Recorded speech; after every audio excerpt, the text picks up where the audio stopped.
My diffused lighting, all the steam. A spoonful of pesto, always refreshing, either on a sandwich or tossed into some pasta. Well, today we're going to show you a quick and easy and very delicious twist on a classic sauce. And to show us how is Chef Massimo Bruno. Welcome to your morning. Oh, thank you for having me. My favorite, we're going to make some pasta this morning. Pasta. All right, tell us what we're going to cook up for everyone. Let's start with the pasta, just we put it right into it. This is fusilli. Fusilli with the pasta. So today we're going to make a variation of the pesto. It's called pesto siciliano. It's a Sicilian-style pesto, which is a variation that uses pistachio. You're using the pistachios instead of?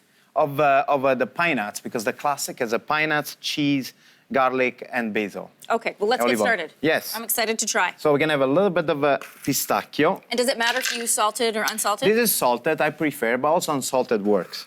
Okay. So I'm just going to put Dump those in. And everything fresh, fresh, fresh. Fresh, fresh, fresh. Some garlic. Make sure the garlic, it's one in the shells, not the pre-peeled garlic. You don't want me to use the squeeze tube kind? No, no, no.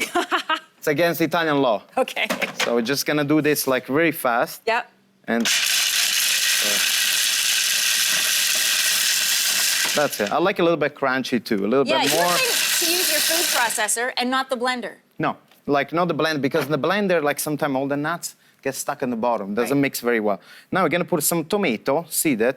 Does it matter what kind of tomato we use? I like Roma because I like a little bit juicier, like there's more pulp in it. But if you have also like a regular nice ripe tomato, that's okay. As long as you seed, so the water is out. That's very important. Take the seeds out. You can scoop them out with a spoon. I do Use your my, fingers. with my hands. I use everything with my hand. Nice basil. Fresh basil. Now, you were giving me a really good tip about how to tell if your basil's the best. If you have these little flowers right here, that means the flavor of the basil is at its best. Ah, okay. So, and you can tell. Oh, I love it. Now, can we use this little flower? Or Yeah, just why the not? leaves? Oh, okay, why not? And make sure also the basil is nice and dried, washed and dried. That's very important. Now, you're doing this by instinct, but is there a measurement or something someone like myself can follow? I have like a measurement, but I say when it comes to basil, there's like you cannot overwhelm with basil. If you put it too much, nothing's gonna happen. No one will ever complain, oh, but it's too much basil. No one will ever complain. You can have too much garlic, but not too much basil. But not too much basil, okay. Now, olio d'oliva, nice olive oil. I could listen to him talk all day. Perfetto. All right. That's it. Olive oil.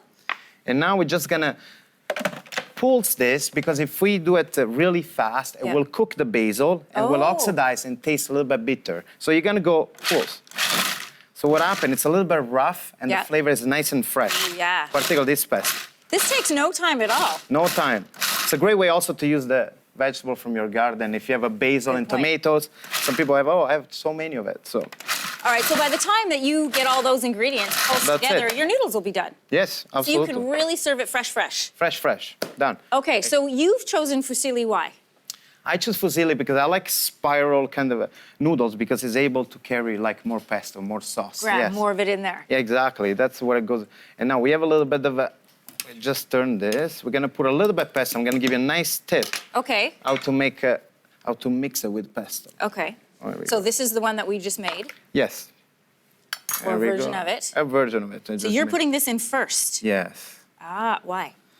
Well, because now, I'll show you, I'm gonna put a little bit of pasta cooking water. Ah. And this will help to mix the pasta with the pesto. And this also gets everything hot, because up until this point, it's all just been room temperature. Exactly.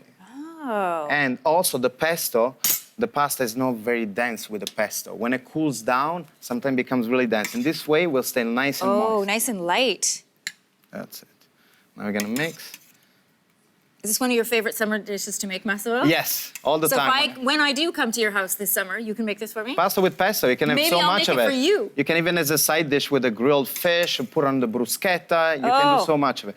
Now you can make a little bit in advance to the pistachio, even up to a week in advance. And you can freeze this, you were saying? You can freeze. As long when you make in advance, you put a little bit olive oil on top. Yeah. Because olive oil is a natural preservative. We put a little bit more. Okay, I'm gonna try this here before we run out of time. And this is great because it's lactose-free. There's no milk products in here. No, no milk, no cheese. Sometimes you can also put a little bit chili flakes to recreate the cheese flavor. Oh, this is perfect, just the way it is.